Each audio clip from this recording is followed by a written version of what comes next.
Hey everybody, this is Aaron Whitehead. Welcome to Learn to Play the Piano. This is lesson 30 in a series of short lessons. In this video, we'll focus on how to figure out the scale of a song based off of the chords used. Now, in the last lesson, I told you needed to know the sharps and flats for each major scale. That's true here as well. So let's look again at the chart that shows the sharps and flats for each major scale.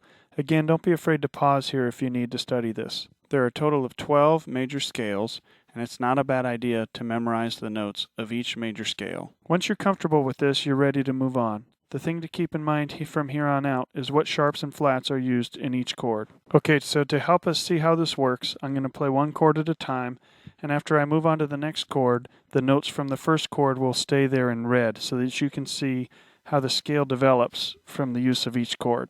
I'm not going to tell you what key this is, so see if you can figure it out as each chord goes by. The first chord is G major. Then I'm going to play a C major in first inversion. And lastly, I'm going to play a D major in first inversion. So now notice how as each note hangs around, we suddenly have a scale forming. This scale has one sharp, and so it is G major.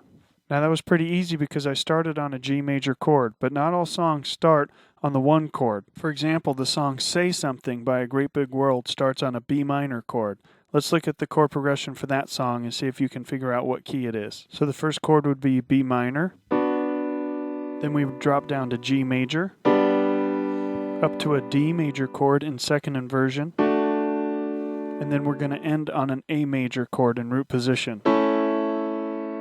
And as we look at the scale that's developed here, we see that it has two sharps, and so we know that the major scale that has two sharps is D major, so this song is in the key of D major. And that's how you use chords to figure out what scale or key a song is in. Hope you enjoyed lesson number 30. And if you did, you might also enjoy our book, which is available on our website, pianochordbook.com, or also from these online retailers. We also have a couple of apps available on iTunes and Google Play. And if you haven't done so already, please subscribe now so that you get updates and notifications every time we upload a video. And please join us next time where we'll look at the circle of fifths.